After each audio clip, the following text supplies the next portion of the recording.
Are Xbox and Bethesda in an arms race to acquire more studios? Elder Scrolls 6 is still in the design stage, and Xbox is the official partner for the console version of Battlefield 2042.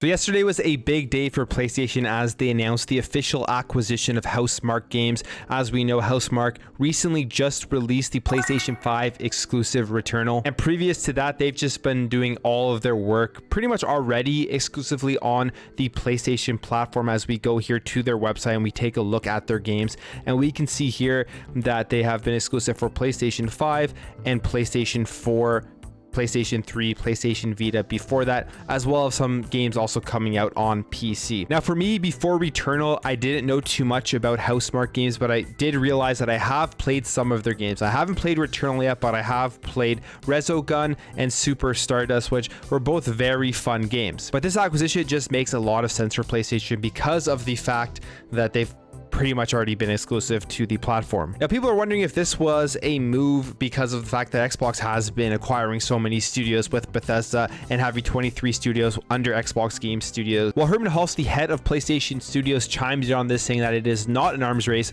between PlayStation and Xbox and that they are very selective with the studios that they acquire. So here's what he said. No, not at all. We're very selective about the developers that we bring in. Our last new acquisition before Housemarque was Insomniac, which they paid $229 million back in 2019 for, which has worked out very well. He continues on saying that they look for developers with just similar sets of values, creative ambitions, and that already work really well with the team and that they can invest in further and help grow. Continuing here, saying they're very targeted acquisitions of teams that we know well. The amount of collaboration between our external development group and Housemarque on the technical side, the production management side, and even on the creative side has been so deep.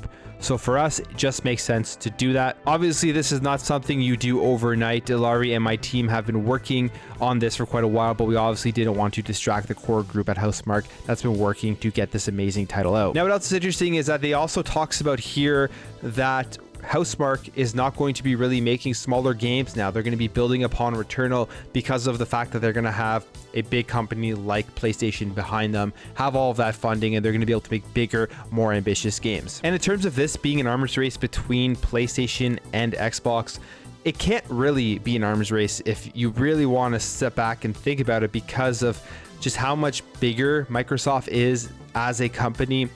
They have more resources to go out and pretty much just purchase whatever they want with the right deal if that developer wants to sell.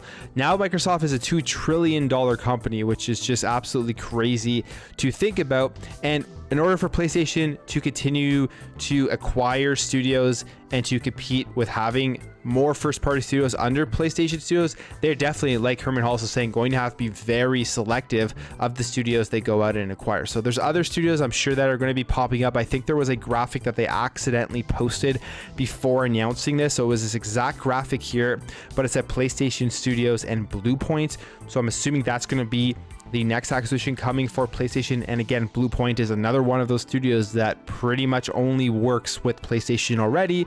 So they're just kind of making it official with the acquisition. Now moving on here to Elder Scrolls 6. Now I know Starfield hasn't even launched yet, and that is the most, I guess, hyped up and most anticipated game right now to be coming out for Xbox in the next year, I guess, after Halo Infinite releases. So people are also still very excited for Elder Scrolls 6 and already kind of talking about it and wanting to know more about it as to where it is in the development stage. Well, according to Todd Howard, it is still really in the design phase. So he says here, the new Starfield technology creation engine 2 is sort of built for both. It's like a new tech base. The vast majority of our development work is on Starfield right now, but everybody works on everything, so the projects kind of intertwine. It's good to think of Elder Scrolls 6 as still being in the design phase, but we're checking the tech. Is this going to handle the things we want to do in that game?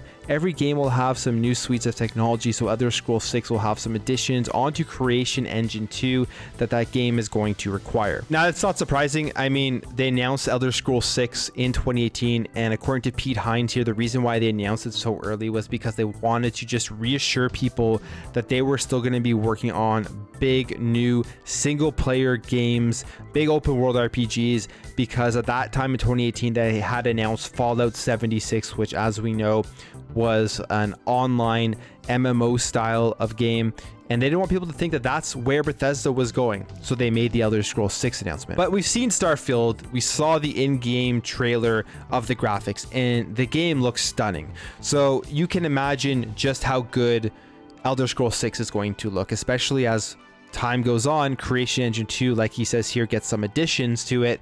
It gets more mature. We can expect Elder Scrolls 6 is going to be a very, very good looking game. But with that being said, I mean, you don't expect this game for a long time. I mean, a couple more years before it actually is going to come out, probably in the mid of this generation, in 2024, maybe 2025, who knows, because Starfield is such a massive game.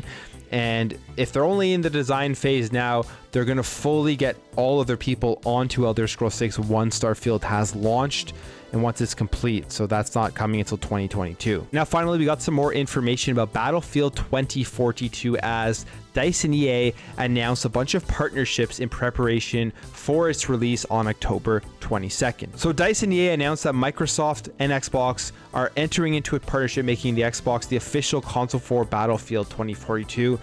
Nobody knows exactly what that means. Most likely it just means marketing rights. So whenever they show off trailers, whenever they release anything new that's coming out, it's going to be shown off on an Xbox console, and it's going to have the Xbox branding at the end of the trailer.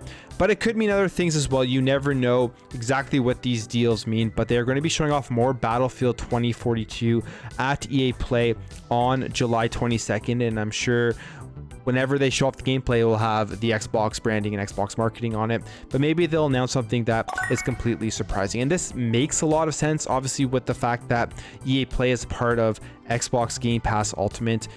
Microsoft, Xbox, and EA have a great relationship, and I fully expect at some point that Battlefield 2042 will be making its way on to Xbox Game Pass. But anyways, guys, that's it for me. Let me know what you think about this in the comments below. Let me know what you think about Herman Hulst's comments about Xbox and PlayStation not being in an arms race. Let me know what you think about Elder Scrolls 6 and being in the design phase right now. And let me know what you think about Battlefield 2042, and are you excited for the game? If you enjoyed this video, make sure to hit that thumbs up button. If you're new here and you like what you see throughout this video, I'd really appreciate you hitting that subscribe button to help this channel grow and help grow this community so we can have great conversations in the comments below. Thank you again for watching. Thank you for your support, and I'll catch you in the next video.